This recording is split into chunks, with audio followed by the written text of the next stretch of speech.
이번 시간은 소멸시효 기산점, 결국 이제 권리의 불행사와 관련한 것입니다. 166조 보면 소멸시효는 권리를 행사할 수 있는 때부터 진행한다. 이게 굉장히 중요한 말입니다. 권리를 행사할 수 있는 때부터 진행한다. 부작위는 이제 이번에 한때부터 진행한다 하는 거고, 제일 중요한 핵심 포인트가, 키워드가 소멸시효는 권리를 행사할 수 있는 때부터 진행한다. 이 말이 뭐냐면, 소멸시효는 객관적으로 권리가 발생해서 권리를 행사할 수 있는 때부터 진행합니다. 이 말은 뭐냐면, 권리 행사함에 법률상 장애가 없음을 말합니다. 이 법률상 장애와의 반대말은 이제 사실상 장애인데, 사실상 장애가 있는 것은 시효 기산한테 아무 문제가 없다는 겁니다. 실제법적인 의미를 보면요, 먼저 법률상 장애 부존재, 법률상 장애 아니 사실상 장애. 예를 들면 채무자가 누군지 모르겠다, 주소가 누군지 알지 못한다, 변제 자력이 없기 때문에 어차피 행사하더라 무혐의, 이런 사유는 시효 진행을 막지 못합니다. 그리고 권리자가 권리의 전부나 권리 행사 가능성을 알지 못했다, 이런 거. 그런데도 과실이 없었다, 이런 경우도 역시 장애 사유가 아닙니다. 다만 이제 권리를 행사할 수 있는 방법과 절차가 그 당시 마련되지 않았다, 그래서 나중에 마련됐다면 그 경우에는 그 법률상 장애가 될 수가 있습니다. 2000년도 판결이 그겁니다. 기간 미도래나 조건 불성치, 이런 게 이제 법률상 장애이지, 권리 행사 가능성을 알지 못하였고, 알지 못하는데 과실이 없다, 이런 게 법률상 장애는 아니라는 겁니다. 보험계약 무효를 이유로 한 부당이득 반환 청구권, 권리 존재나 권리 행사 가능성을 알지 못하였고, 알지 못하면 과실이 없다 하더라도 이것은 해당하지 않는다, 그죠? 보험은 이제 또 나중에 보면 상당히 이제 어느 정도는 구제의 길이 열려 있습니다. 예외적으로는 권리 발생 여부를 알기 어려운 객관적 사정이 있는 경우, 즉 권리 발생 여부를 알기 어려운 객관적 사정, 주관적 사정이 아닙니다. 객관적 사정이 존재하고 또 권리자가 과실 없이 알지 못하는 경우, 이런 경우에는 너무 이런 앞부분의 원칙만 관찰한다 그러면 정의행평 이념 반하죠. 또 소멸시효 제도가 만들어진 것은 아까 말한 같이 어느 정도는 이제 합리성이 있어야 되는데, 그 존재 이유가 부합하지 않는 경우까지 된다 그러면 예의를 인정합니다. 이거 이제 보험금 청구나 공제금 청구 이런 경우인데요. 청구권자가 도무지 보험사고 발생을 알 수 없는 경우가 있습니다. 이 경우에는 구체적인 건 모르겠는데, 하여튼 간에 보험 청구권자가 보험사고 발생을 알았거나 알 수 있었던 때부터, 요 밑에 구체적인 사정이 밑에 나오네요. 보세요. 아버지는 알았는데 어머니는 알 수 없는 그런 사안이다, 이렇게 있는데 아주 구체적인 사안은 모르겠습니다. 그 다음에 이제 보증보험, 그런 경우도 있고, 그 다음 부동산 중개업자 대개 이제 공제사업 돼 있거든. 그 경우도 마찬가지입니다. 그 다음에 이제, 그러니까 이 앞부분은 이제 주로 보험에 있어서, 보험이 법률적인 문제이기 때문에 당사자들이, 청구권자가 이게 잘 알기 어려운 경우가 많기 때문에 예외를 두고 있습니다. 그 다음에 이제 단체의 내부적 법률 관계가 문제돼서 권리 발생을 할 수 없는 경우에 제3자가 알 수가 없죠. 요 앞 판결은 법인의 이사의 결의가 부존재됐습니다. 부존재 확인 판결이 되면 이제 이 매매 계약했는데 그 매매 계약으로 인한 돈을 달라, 이런 게 할 수 있는데, 그 이사의 결의 부존재 확인 판결이 확정 되고 이 경우에는 그때부터 소멸시효가 짓는, 그 전에 알 수가 없죠, 밖에 있는 사람. 그 밑에 판결도 종중과 매매계약 체결했죠. 이게 종중 총회 결의로 안 거쳤다는 게 나중에 밝혀졌습니다, 그죠? 그런 경우에 이제 계약금 반환 청구권은 여기 밝혀졌을 때, 당사자가 알 수 있었을 때 소멸시효 기간이 진행한다. 판결 관련해 보겠습니다. 위헌 법률에 따른 불명예 피해에 따른 손해배상 청구가 헌법재판소 위헌 결정. 그러니까 어떤 위헌적인 법률에 따라서 이혼 법률에 따라서 손해를 입은 사람이 과연 헌법재판소에서 이혼 결정을 하기 전에 그게 잘못됐다 이래가지고 소송하기는 어렵겠죠, 그죠? 그래서 이런 경우에는 이혼 결정일로부터 소멸시효 기간을 진행하자. 근데 이제 대부분 판결이 이제 변경된 경우는 그렇지 않습니다. 판결은 이제 기본적으로 우리나라에서는 법원을 기소하지 않지요, 그죠? 예를 들면 요거는 국공립대학 교원에 대한 재임용 거부 처분을 불복할 수 없다는 게 전 판례인데 나중에 변했거든요. 그래 그때부터 이 사람들에 대한 뭐 거부 처분의 손해배상 청구권이 에 대한 소멸시효 진행해 그렇지는 않다는 겁니다. 그 밑에 무면 운전에 대한 종전 견해에는 무면 운전하면 전혀 손해배상 청구할 수 없다는 게 변경됐지만은 판례가 변경됐다고 해서 그 전에 이렇게 법률상 장애라고 볼 수 없다는 것입니다. 그 다음 이제 그 밑에는 군인 등의 공상에 대한 국가배상 청구권은 전제로요. 다른 법령 보통 보면 이제 뭐 국가유공자법인가 있습니다. 그 법에 따라서 보상이 확정되면 이거 할 수 없고요. 그게 보상이 판명되지 않는 경우에 할 수 있습니다. 그래서 이 보상료가 아직 판명되지 않는다 그러면 국가유공자법에 의해서 보상료 여부가 확정되지 않은 상태에서 법률장애에 해당된다. 이 사건은 하나 더 나갔어요.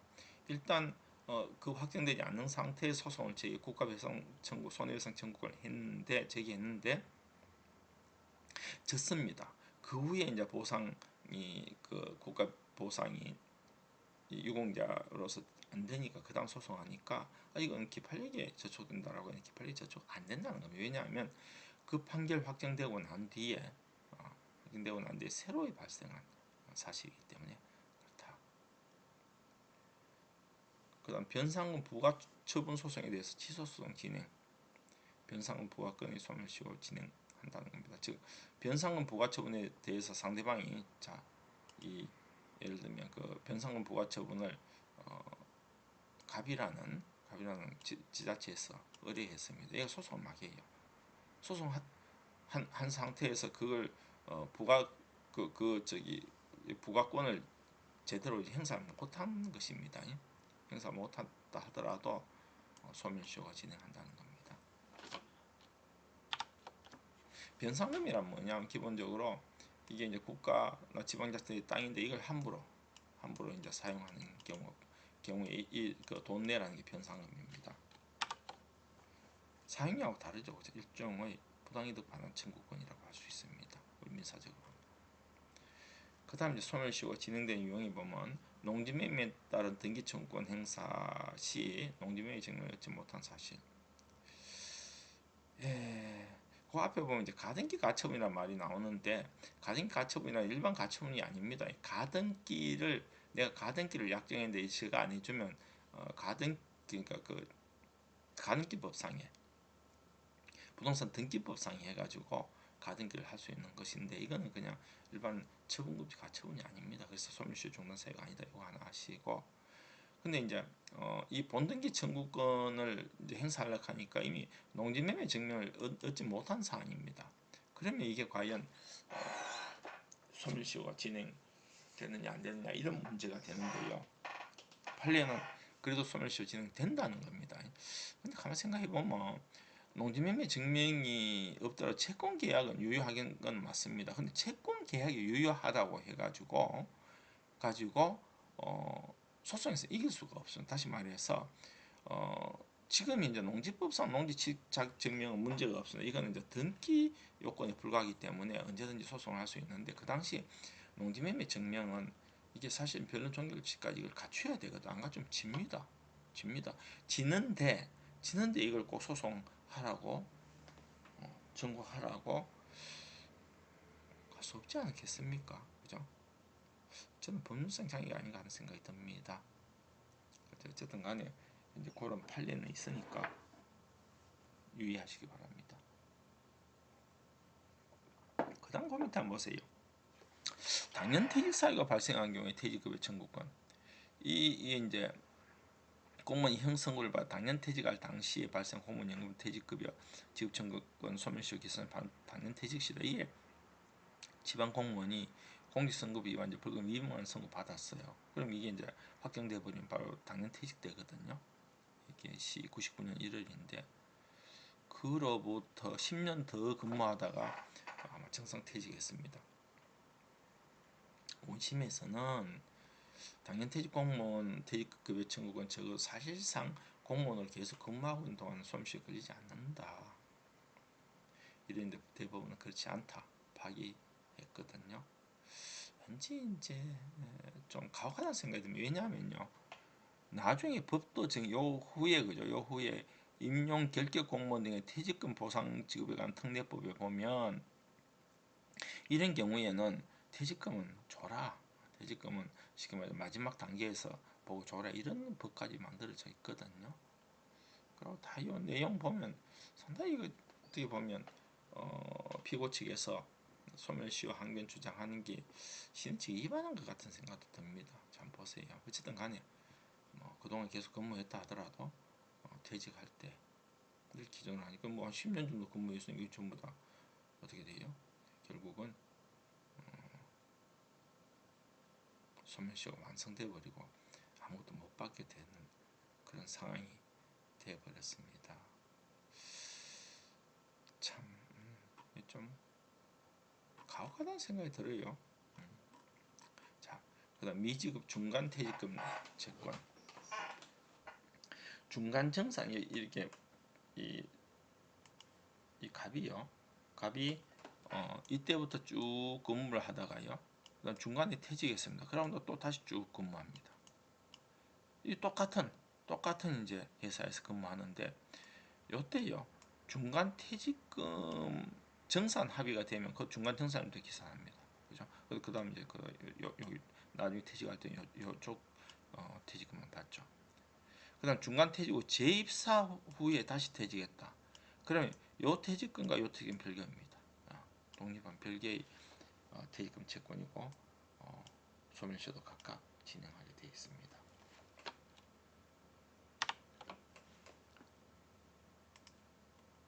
그 다음에 쭉 보세요.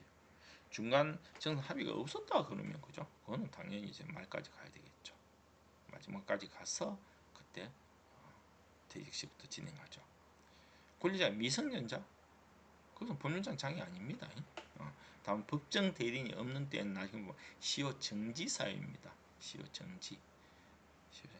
일단 진행되는데 시효 정지 일정 기간 동안 이제 시효가 완성되지 못한다는 거죠. 법률 지식 부족이나 채무자 부재 이것도 법률 장애 아니고요.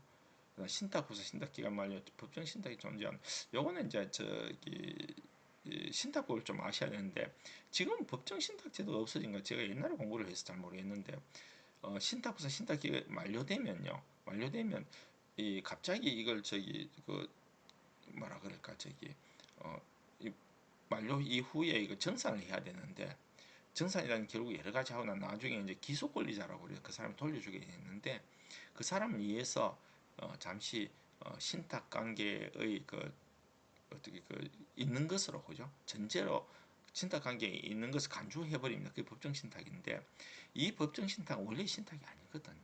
그러니까 원래 신탁이 아니고 그냥 간주 신탁이 있기 때문에 또 이 법정 신탁이라는 것은 어디까지 원래의 신탁 관계 종료를 전제로 하는 거거든요. 그렇기 때문에 법정 신탁이 있다 하더라도 원래 신탁이 종료된 때 그때를 기준으로 해서 기소 권리자의 재산 반환 청구가 시효가 진행된다.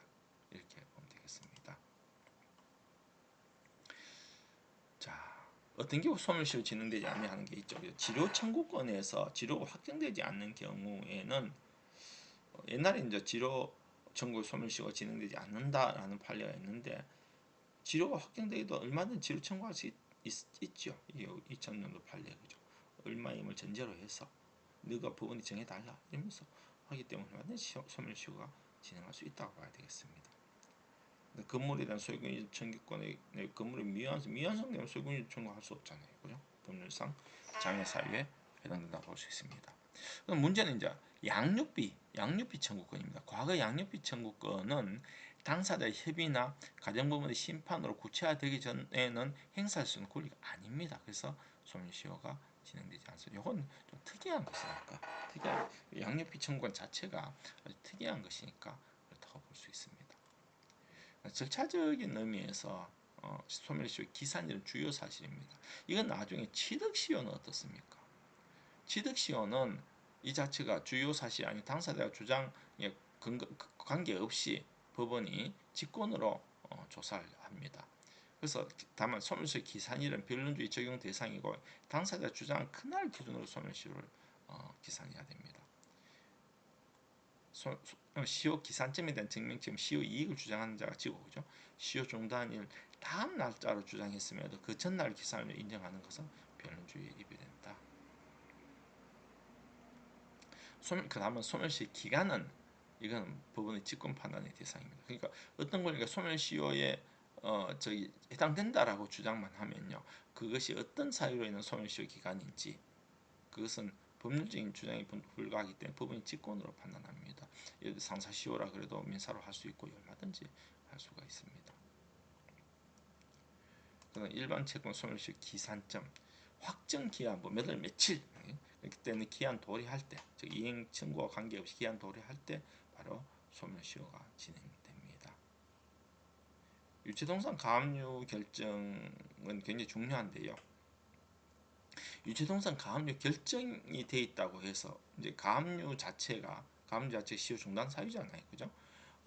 유체동산 중단 사유는 나중에 배우죠. 일단 시효 중단 사유다. 굉장히 중요한 중단 사유다. 압류나 가압류. 근데 동산 가압류의 경우에는 부동산은 큰 문제가 없으면 바로 법원이 직권으로 바로 촉탁해 버리거든요. 문제 없는데 유체동산 가압류 결정이 났다고 하더라도 이것이 집행되지 않으면 시효 중단 사유가 될 수가 없습니다. 그런데 집행 절차 일단 착수했는데 가서 없다. 그럼 그때 동산이 없다. 그러면 그때 다시 시효가 진행됩니다. 근데 아예 집행하지 않으면 시효 중단이 되지 않습니다. 동시행항변권이 붙어있는 채권, 이거는 이행기 도로 후에 반대급제공 언제든지 관리행사 가능하죠, 그죠? 그래서 관리행사 가능하니까 이행기부터 바로 소멸시효가 진행됩니다. 다만 이제 우리가 소멸시효 기산점하고 이행지체 가장 중요한 계약 해지할 수 있는 겁니다, 그죠? 계약 해지할 수 있고 두 번째 뭡니까? 지체 책임을 지울 수 있는 지체 배상금, 지연 손해금을 묻게 할 수 있는 거잖아요. 이거하고 좀 다릅니다. 확정기한부 채무 같은 경우는 늘짜 정해서 이거 지나면 반드시 지체 책임 지는데 예를 동시행 관계 있는 경우에 상대방이 이행 제공해야 됩니다. 그죠? 주심 채무는 뭐 주심을 해야 되죠. 그죠? 이행 채무를 해야 되고 지시 무기명 채권도 역시 주심이거든요. 그래서 정서 제시하고 이행 청구를 해야만 이행 지체가 됩니다. 그다음 불확정 기한부 권리. 불확정 기한부 권리라는 것은 뭐 예를 들면 네가 뭐 누가 죽으면 뭐 이런 거죠, 그죠? 네가 합격하면 뭐 이런 거. 기한이 객관적으로 도래한 때부터 시효가 진행됩니다. 즉 권리자가 기한 도래 사실 모르고 또 안 돼 대해서 과실이 없더라도 시효가 진행될 수가. 이건 사실상의 장애에 불과하거든요. 근데 이행지체는 어떻게 됐습니까? 채무자가 기한이 도래 사실 안 때부터 모르더라도 채권자 이행처럼 한때부터 그럼 그 다음 달부터입니다. 그 다음 날, 그죠? 청구를 한 경우는 그 청구가 도달한 그 다음 날부터입니다. 계속 그렇습니다. 근데 기한을 정하지 않은 권리, 일반적인 경우는 어떻습니까? 권리가 발생한 때부터 진행합니다. 채권 성립 시부터, 그죠? 소멸시 진행하고 보통 예금에서 은행에 대한 예금 인출은 최종 거래일을 보고 있습니다. 근데 이제 옛날에 그런 판례가 있었는데요. 대법원 판례가 은행 채권도 소멸시효 진행한다 했는데 오히려 그것 때문에 난리 났죠. 은행들이 지금 우리 소멸시효 주장 안 하겠다 해가지고. 그러니까 은행이라는 건 원래 이제 맡겨놓는 게 원칙이잖아요, 그죠? 근데 그거 안 찾는다고 해가지고 소멸시효 주장하는 것은 좀 문제는 있습니다. 그렇죠. 이행지체 발생 시점, 기한 정함이 없는 채권은 이행 청구한 때부터, 그죠? 지체가 되고 동시행 관계에는 이행 제공하고 다시 이행 che고해야 됩니다. 근데 이제 특칙이 있습니다. 기한은 소비대차, 돈 빌려주는 거, 그죠? 돈 빌려주는 특칙은 대주가 빌려주는 사람 상당한 기간을 정해서 반환을 최고해야 됩니다. 그래서 이제 대주의 반환 채권 소멸 시효는 반환 채고를 할 수 있는 날, 실제로 채고한 날이 아닙니다. 그때부터 상당 기간의 경과 시점부터 진행합니다. 그러니까 채권 성립 시부터 반환 채고할 수 있기 때문에 기한 없는 경우는 그죠? 그 경우 채권 성립 후에 상당 기간이 경과한 때 소멸 시효가 진행합니다. 이행지체는 어떻습니까? 대주가 실제로 채고한 후 상당 기간이 경과한 때입니다. 이행지체 시되고 기한 정하지 않은 소비 임치는 이거 유예 기간이 필요 없죠. 그래서 바로 받을 수가 있습니다. 언제든지 반환 청구할 수 있기 때문에 채권 성립 시부터 소멸시효 진행합니다. 보통기금 예금한 때부터 인출 청구한 때부터 이행지체, 정기예금 기간 만료 시부터 소멸시효 진행. 주심채권이죠. 이제 인출 청구해야 이행지체가 되죠. 기한이익 상실 사유. 기한이익 상실이라는 것은 채무자가 담보를 감수하거나 이런 겁니다. 그 경우는 요 기한이익 상실 사유 발생할 때부터 소멸시효 진행. 이게 다수서인데 저는 이건 이해가 안 가요. 판례가 안 나와서 뭐 어떻게 될지 모르겠지만 저는 이런 식으로 판례가 나오기는 어렵다는 생각이 듭니다. 왜냐하면 자 이행지체 발생 시점과 비교해 보세요. 민법상 기한이익 상실 사유가 있더라도 이행기 도래가 당연히 의지되지는 않습니다. 그래서 이행 청구를 해야 이행지체 됩니다. 그죠? 이행기 도래가 당연히 도래된 것으로 의지 안 되는데 어떻게 그때 발생 시부터 소멸시효가 진행하겠습니까? 그죠? 이건 좀 가혹하죠. 채권자에게. 근데 이제 기한이익 상실 약정은 전에 한번 했죠. 그죠? 형성권적 기한이익 상실 약정하고 정지조건부 기한이익 상실 약정을 구분하죠. 정지조건부라는 것은 그때 기한이익 상실 사유가 되면 그때 바로 소멸시효가 진행하고 형성권적 기한이익 상실은 서로 기한이익 상실 약정 사유가 발생했다 하더라도 보통 보면 이제 그 사유는 뭡니까? 분납 계속 이제 그 분납하기로 했는데 할부금 지급을 했는데 한 번이라도 지급 연체하면 전액에 대해서 할 수 있다 이런 거잖아요. 그런 경우라도 이 채권자가 청구하지 않으면 기한이 그 소멸시효가 도래하지 않는 변제가 도래하지 않고 따라서 소멸시효도 기산되지 않는다는 겁니다. 원래 기한이익 상실 특약이 채권자를 위한 것이죠. 그죠? 그래서 형성권적 기한이익 상실 특약으로 추정합니다. 특별한 규정이 없으면. 기한을 유예한다. 이행기 도래한 후 채권의 채무자 기한을 유예한 경우는 어떻습니까? 유예 시까지 진행된 시효는 포기한 것으로 봅니다. 그래서 유예 기일부터 다시 시효가 진행됩니다. 정지 조건부 권리, 조건 미성경 권리는 할 수 없죠. 그죠? 이건 법률적 장애라고 보고 조건이 성취된 때부터 시효가 기산이 됩니다. 8번 보고. 예. 네, 여기까지 하겠습니다.